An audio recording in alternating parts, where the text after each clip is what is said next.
Welcome to my channel.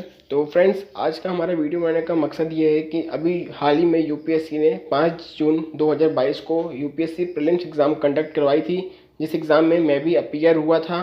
तो friends, आज हम उसी का रिज़ल्ट चेक करने वाले हैं। तो फ्रेंड्स, जैसा कि आप देख सकते हैं, मैंने अपना रोल नंबर टाइप किया है इसमें और इसमें नो रिज़ल्ट आ रहा है। तो इसका मतलब ये है कि मैं क्वालिफाई नहीं कर पाया हूँ इस बार के यूपीएससी प्रीलिम्स में। इसका कारण मेनली ये है कि मेरे GS1 में तो काफ़ी अच्छे मार्क्स थे, 96 थे विजन IAS की से, लेकिन मैं CSET क्वालिफाई नहीं कर पाया। तो आज की वीडियो में हम इसी बारे में बात करेंगे कि ऐसी कौन सी गलतियां मैंने CSET में की है जो आपको नहीं करनी है, और ये जो मैंने स्ट्रेटजी लिखी हुई है, जो मैंने गलतियां बताई हुई है, ये मैं भी आगे चल के फॉलो करने वाला हूँ। तो इसलिए मैं वही आपको बताने वाला हूँ। इस वीडियो को आप पूरा देखिएगा, जिसके आपको बहुत बेनिफिट हो सकता है।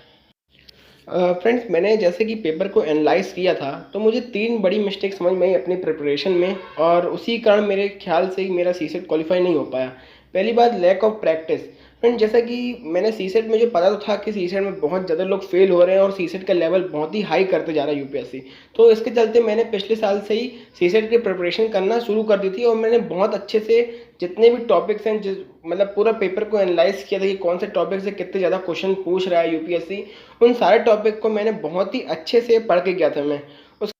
पर मुझसे गलती ये हो गई कि जैसे मैंने बहुत सारे जो टॉपिक CSET के लिए प्रिपेयर किए थे, जैसे कि परसेंटेज हो गया, टाइम एंड वर्क हो गया, पर मुझसे गलती ये हो गई कि मैंने इनके जो क्वेश्चंस हैं उसकी बहुत ज़्यादा प्रैक्टिस नहीं की थी।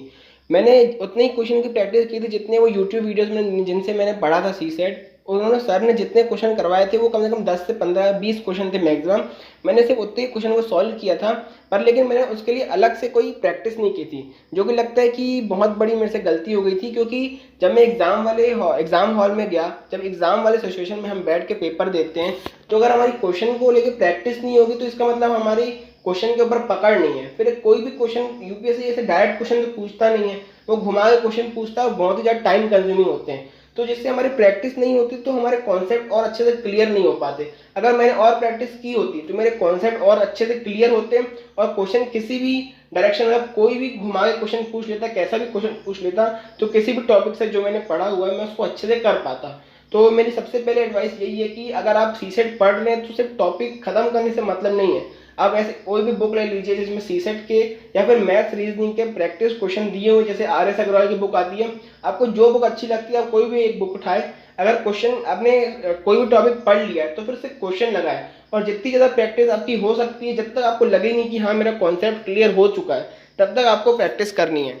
और दूसरी बात, मेरे को अपनी प्रिपरेशन में ये कमी समझ में आई अपने CSET में, जिसकी वजह से मैं फेल हुआ हूँ, कि मेरे पास टाइम मैनेजमेंट नहीं था। जैसे कि मान लो मैंने बहुत सारे टॉपिक पढ़ के गया, अब जैसे मैंने पहले तो बात कर ली कि मेरी प्रैक्टिस नहीं थी। अगर मेरी प्रैक्टिस होती तो मैं क्वेश्चन को ज़्यादा जल्दी सॉल्व कर पाता। तो ये मेरे को एक समझ में आया कि मैं वहाँ पर टाइम मैनेजमेंट अच्छे से नहीं कर पाया। हमें कौन से क्वेश्चन में, हमें सीधा पेपर में ऐसे क्वेश्चन को टारगेट करना है जो कम से कम टाइम लें, और हमें ज़्यादा से ज़्यादा क्वेश्चन अटेम्प्ट करने हैं। अब ज़्यादा से ज़्यादा कितने हो सकते हैं, मैक्सिमम मेरे हिसाब से 45 to 50 के बीच में होने ही चाहिए। अगर हम उससे कम अटेम्प्ट करते हैं तो हमें ऐसा 99% चांसेस ये हैं कि किसी की भी 100% एक्यूरेसी तो नहीं हो सकती। आपके कम से कम 8 to 10 क्वेश्चन तो गलत होंगे ही होंगे, अगर आप जितना भी करें। अगर आपकी प्रैक्टिस बहुत ही ज़्यादा अच्छी है तो फिर ये लेवल थोड़ा कम, ये परसेंट थोड़ा कम हो सकता है, आपकी एक्यूरेसी बढ़ सकती है। लेकिन मैं एक नॉर्मल बता रहा हूँ, जैसे मैं अपनी बता रहा हूँ, मेरी 80 to 85% एक्यूरेसी रहती है, मतलब 80 आप मान के चलिए। तो जिसके कारण मेरा क्या होता है कि मैंने 10 से 12 क्वेश्चन तो गलत हो ही जाते हैं, तो मैंने ज़्यादा क्वेश्चन अटैम्प्ट कर ही नहीं पाया। मैं वही कहना चाहता हूँ कि आपको ज़्यादा से ज़्यादा क्वेश्चन अटैम्प्ट करने, कम से कम 45 to 50। अगर आपकी एक्यूरेसी कम है, अगर आपकी एक्यूरेसी बहुत ज़्यादा, आपने बहुत ज़्यादा प्रैक्टिस की है, मैथ रीजनिंग में बहुत ज़्यादा अच्छे हैं, तो आपको सीधा भले कम अटैम्प्ट कीजिए, पर आपकी एक्यूरेसी उसमें अच्छी होगी तो आपको कोई प्रॉब्लम नहीं होने वाली। तीसरी बात मैं ये कहना चाहूँगा कि बहुत लोग CSET की वजह से इसलिए भी फेल हो रहे हैं क्योंकि बहुत लोगों को CSET फोबिया होता है। उनको मतलब इतना ज़्यादा डर बैठ जाता है कि CSET जैसा पेपर, जिसमें क्वालिफाइंग से सिर्फ एक क्वालिफाइंग पेपर जिसमें 67 मार्क्स ही चाहिए आउट ऑफ 200, अगर उसमें फेल हो गए तो इसमें फेल हो जाएंगे तो बहुत बेइज्जती हो जाएगी, हमें बहुत गिल्ट फील होगा कि हम इसमें फेल हो गए, GS में अच्छा कर रहे हैं। चलो GS में फेल होते तो अलग बात होती, लेकिन हम CSET में फेल हो गए, तो बहुत सारे डर रहते हैं। ऐसा डर मेरे को भी था कि मैं CSET में फेल हो जाऊंगा तो फिर क्या होगा, मेरा GS तो अच्छा है लेकिन CSET में फेल हो जाऊंगा तो सबको क्या जवाब दूंगा कि CSET में फेल हो गया, जो कि सिर्फ क्वालिफाइंग पेपर है। तो फ्रेंड्स, सबसे पहली बात तो आपको ये फोबिया बिल्कुल रखना ही नहीं है। अगर आप अंदर से कॉन्फिडेंस होंगे तो आप सीसेट को बिल्कुल क्लियर करेंगे। ये चीज़ मेरे में भी एक कमी है कि मैं इस बार बहुत डर गया था सीसेट की वजह से, और ये कॉन्फिडेंस की कमी मेरे अंदर भी है।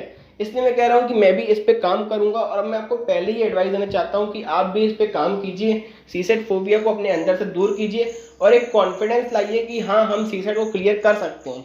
तो फ्रेंड्स, ये 3 बातें जो मुझे लगी कि मेरे को बताना ज़रूरी थी कि मैं क्यों फेल हुआ सीसेट की वजह से। और जीएस 1 में तो मेरे को कोई प्रॉब्लम नहीं जा रही है, मेरे जीएस 1 में 96 नंबर थे।